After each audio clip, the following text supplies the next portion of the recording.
राणा साहब बहुत शुक्रिया, आज आपने हमारे लिए वक्त निकाला। पिछले 12 घंटे में राणा साहब काफ़ी डेवलपमेंट्स हो गई। परवेज इलाई साहब के घर के ऊपर छापा मारा गया, उसके बाद एक अदद और ऑडियो लीक भी एक सामने आई है। सबसे पहले कल रात की डेवलपमेंट के बारे में बात कर लेते हैं। परवेज इलाई साहब के घर पर ये जो छापा मारा गया, ये हुकूमत के नॉलेज में था, हुकूमत की अप्रूवल के साथ हुआ सर ये सब कुछ? देखें मंसूर अली खान साहब, कोई भी सूबाई हुकूमत या पुलिस जो है वो इस बात की पाबंद नहीं होती कि वो अपने जो भी उसके ऑपरेशंस हैं उनके मतलब कोई पेशगी इतला दे या उसके मतलब कोई परमिशन जो है वो हासिल करे। मासवा इसके कि अगर उनको किसी ऑपरेशन के लिए कोई फेडरल फोर्सेस की ज़रूरत हो तो वो उसमें फिर वो बाकायदा लिख के वो देते हैं कि जी हमें एफसी की या हमें रेंजर्स की जो है वो ज़रूरत है फलां ऑपरेशन के लिए, तो वो चीज़ जो है वो फिर हमारे नोटिस में होती है। ये जो ऑपरेशन हुआ है तो ये मेरे नोटिस में बिल्कुल पहले से नहीं था, और जब ये ऑपरेशन शुरू हुआ, या मेरा ख्याल है शुरू हुए काफ़ी टाइम हो गया था, जब मुझे मीडिया के थ्रू पता चला तो मेरे लिए भी ये बात जो है, जो उन्होंने यूज़ ऑफ फोर्स किया मौके के ऊपर, तो इस हद तक जो है वो कोई बात मुनासिब नहीं लग रही थी। तो मैंने फौरी तौर पे CCPO लाहौर से रब्ते की कोशिश की, तो उनका नंबर रिस्पॉन्ड नहीं हो रहा था। तो बाद में फिर कोई आधे घंटे बाद उन्होंने मुझे बताया कि मैं मदीने में हूँ। तो मेरा ख्याल है कि शायद वो गए हुए हैं, जो है वो बाहर गए हुए हैं उम्रे के लिए। तो इस दौरान मैंने कोशिश तो की कि मेरा जो बाकी हाई एप्स हैं, IG साहब हैं, कि उन लोगों से रब्ता हो और इससे मतलब जो है वो मालूमात हासिल की जाएँ, लेकिन मेरा रब्ता किसी से हो नहीं सका। तो राणा साहब, अब तो इस बात को तकरीबन 24 घंटे गुजरने वाले हैं, अभी तक भी नॉलेज नहीं है कि ये किसके कहने के ऊपर ये सब कुछ किया गया। ये तो काफ़ी परेशान कुन बात नहीं है सर? नहीं, देखें इसमें ज़िम्मेदार तो वही लोग हैं जो मौके पे मौजूद थे, और उन्होंने अगर यानी यूज़ ऑफ फोर्स एक्सेसिव किया है तो फिर उसके भी वही ज़िम्मेदार हैं, या फिर उनको ये बात वजाहत करनी चाहिए, एक्सप्लेन करनी चाहिए कि उनको ये सारा कुछ करने की जो है वो क्यों ज़रूरत पड़ी। क्योंकि एक यानी रूटीन के में इस हद तक कि आप जो है वो गेट तोड़ें और जो है वो घर में दाखिल हों, उसकी जो है वो ज़रूरत नहीं होती। और वैसे भी मेरा तो ख्याल है कि कल परवेज़ इलाई साहब बाहर घूमते रहे हैं, एक दो जगह पे तो मैंने खुद उनको मीडिया पे देखा, तो वहाँ पे उनको बड़ी आसानी से गिरफ़्तार किया जा सकता था। इतना यानी ऑपरेशन को मुश्किल बनाने की ज़रूरत नहीं थी।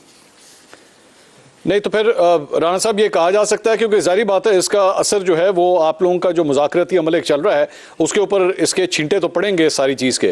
तो अगर आप ये फरमा रहे हैं कि ये एक नापसंदीदा अमल हुआ है, ये जो कुछ भी हुआ है, तो इस सिलसिले में तो फिर बतौर वज़ीर दाखिला आपको एक्शन लेना चाहिए, उन जो भी जिम्मेदार हैं उनके खिलाफ एक्शन होना चाहिए। नहीं, देखें पंजाब गवर्नमेंट जो कि केयर टेकर गवर्नमेंट है, और पंजाब पुलिस वो बराह रास्त तो वजारत दाखिला के मतहत नहीं है, बल्कि वो वज़ीर आज़म के भी मतहत नहीं है। आपके इल्म में है कि जब चौधरी परवेज़ इलाई साहब वज़ीर आला थे तो इसी महकमे ने, एंटी करप्शन ने, जिसने उनके घर पे छापा मारा है, इन्होंने मेरे बाकायदा वारंट गिरफ्तारी जो है वो निकाल दिए थे, और बाकायदा एक टीम जो है वो भेजी गई यहाँ पे जो है वो इस्लामाबाद थाने में कि जी हमें पुलिस की मदद दें, हम वज़ीर दाखिला को गिरफ़्तार करना चाहते हैं। तो इसलिए जो एंटी करप्शन डिपार्टमेंट है या पंजाब पुलिस है या केयर टेकर गवर्नमेंट है, वो बराह रास्त अपने इंतज़ामी अमूर में ना तो चीफ प्राइम मिनिस्टर के मतहत है और ना ही जो है वो वजारत दाखिला के मतहत है।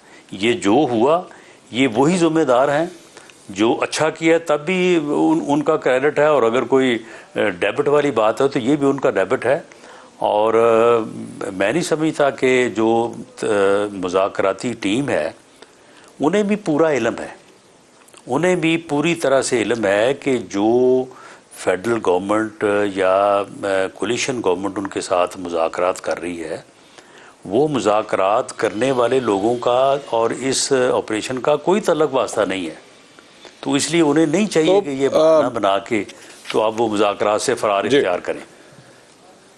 तो राना साहब, ये इससे पहले भी कल जो मुज़ाकरात का एक राउंड हुआ था, उससे पहले इमरान खान साहब जब अदालत के अंदर पेश हुए, वहां से भी 30 से ज़ायद पाकिस्तान तहरीक इंसाफ के कारकुनों को गिरफ्तार किया गया। वो तो आपके एरिया के अंडर आता है, उन कारकुनों की गिरफ्तारी क्यों हुई फिर? जी बिल्कुल मेरे इल्म में जब वो बात आई कि उन्होंने कहा कि जी इन्होंने वहाँ पे कोई हंगामा आराई की कोशिश की और कानून को अपने हाथ में लिया और हमने इन लोगों को 30 लोग थे या 23 लोग थे, तो हमने उनको जो है वो गिरफ़्तार किया है। तो उसके थोड़ी देर बाद मुज़ाकराती टीम जब पहुंची तो उन्होंने वहाँ पे बैठते ही जो है वो ये सवाल उठाया कि जी हमारे लोगों को जो है वो गिरफ़्तार किया गया है। तो मुज़ाकराती टीम ने वहाँ से मेरे साथ बात की, जो दोनों तरफ से मुज़ाकराती टीम थी। तो मैंने मालूम करके उनको बताया, मैंने कहा कि ये यानी सिंपल दफ़ा 144 की खिलाफ वर्जी है, कोई ऐसा मुकदमा दर्ज उनके ख़िलाफ़ नहीं हुआ और उन्होंने भी कोई किसी चीज़ को आग नहीं लगाई, किसी चीज़ को तोड़ा नहीं। तो अगर आप समझते हैं कि उनको रिहा कर देना चाहिए और उनके ख़िलाफ़ कोई कार्रवाई नहीं होनी चाहिए तो हम हाज़िर हैं। तो उन्होंने कहा कि जी बिल्कुल ठीक है, आप उनको रिहा कर दें ताकि हमारा यहाँ पे जो है वो मामला जो है ना वो स्मूथ आगे बढ़े। तो उनको उसी वक्त जो है वो रिहा कर दिया। तो राना साहब, आपकी इन बातों से ये लगता है कि हुकूमत जो है इन मुज़ाकरात को करने में संजीदा है, क्योंकि एतजाज़ एहसन साहब आज मीडिया से गुफ्तगू कर रहे थे, वो पाकिस्तान पीपल्स पार्टी से ताल्लुक़ रखते हैं, तो वो ये तासुर दे रहे थे कि हुकूमत खुद इन मुज़ाकरात के अमल से जो है वो एक राह फरार इख्तियार करना चाहती है और इस मामले को यहीं पर ख़त्म कर देना चाहती है। ख्वाजा आसिफ साहब कल हमारे प्रोग्राम में तशरीफ़ लाए हुए थे, उन्होंने भी यही तस्करा किया कि मुझे इस अमल से ज़्यादा उम्मीद नहीं है और मेरा ख्याल में एक फ्यूटाइल एक्सरसाइज हो रही है, इसका हासिल वसूल कुछ भी नहीं होना। लेकिन आपकी बातें कुछ डिफरेंट लग रही हैं, जिस तरह आप मुज़ाकराती अमल के हवाले से काफ़ी ऑप्टिमिस्टिक दिखाई देते हैं। देखें, जो कोलिशन पार्टनर्स की पार्टी हेड्स की जो मीटिंग हुई है उसमें जो गुफ्तगू हुई है तो उसमें इस बात के ऊपर तो ये तय है कि इलेक्शन एक दिन होने चाहिए। ऐसा नहीं है कि 5 असम्बलियों का इलेक्शन इसी साल होना है तो एक का आप पहले करवा दें और बाकी 4 का कहेंगे जी हम इसको जो है वो 2 महीने बाद करवाएंगे। चलिए, अगर कोई 2 साल की 3 साल की बात होती तो चलो समझ आ सकती थी। ये 1.5 महीने बाद इलेक्शन 4 असम्बलियों को होगा तो एक का जो है वो 2 महीने पहले होगा, ये तो कोई बात नहीं बनती। इसलिए एक दिन के ऊपर तो सारे मुतफिक है और मुझे नज़र आता है या मुझे महसूस होता है दूसरी तरफ के बयानात से भी कि वो भी इस बात की अफादियत को महसूस करते हैं और वो भी समझते हैं कि एक दिन होना चाहिए इलेक्शन। अब मामला ये है कि वो कहते हैं कि जी आप जो है ये मई में असम्बलियाँ जो है वो बर्खास्त कर दें। हमारी तरफ से ये है कि नहीं, बजट दे के जो है वो असम्बली को डिज़ोल्व किया जाए। तो ये बात तो सारी महीने 1.5 महीने की है। इसमें मैं समझता हूँ कि दोनों तरफ़ैन को इसके ऊपर तो कोई ऐसी बात नहीं है कि जो ये कहा जा सके कि जी ये मामला जो है वो हल तलब नहीं है, तो ये हल होना चाहिए। तो राना साहब, ये जो बजट देने की बात है, आप ज़्यादा से ज़्यादा किस तारीख तक बजट दे सकते हैं या देना चाहेंगे?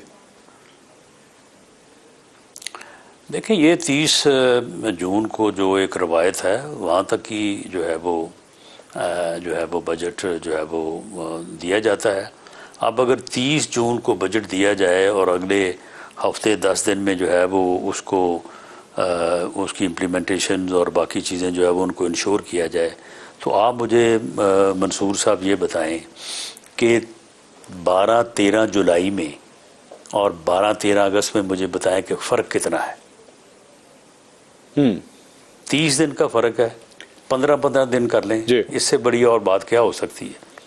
तो मामला ये है कि 13 अगस्त को तो तमाम असम्बलियाँ जो है वो अपना जो है वो टेन्योर पूरा करके डिज़ोल्व हो रही हैं, अपनी मियाद जो है वो पूरा करके डिज़ोल्व हो रही हैं। अब देखें ना, कौमी असम्बली है, कौमी असम्बली को डिज़ोल्व करने में तो चले आप ये समझें कि PMLN जो है वो बुनियादी अहमियत या हैसियत रखती है।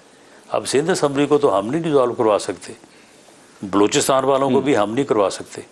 तो ये 15-20 दिन के लिए इस बात को खामखा जो है यानी जो है वो तूल देना। देखें, PTI को, इमरान खान साहब को ये समझ लेना चाहिए कि उन्होंने जो सिस्टम के ऊपर ख़ुद कुछ हमला किया था वो नाकाम हो गया है। वो उनकी जैकेट जो है ना वो डिफ्यूज़ हो गई है। वो नहीं कर सके जो वो करना चाहते थे। वो चाहते थे कि मैं कैपिटल का घर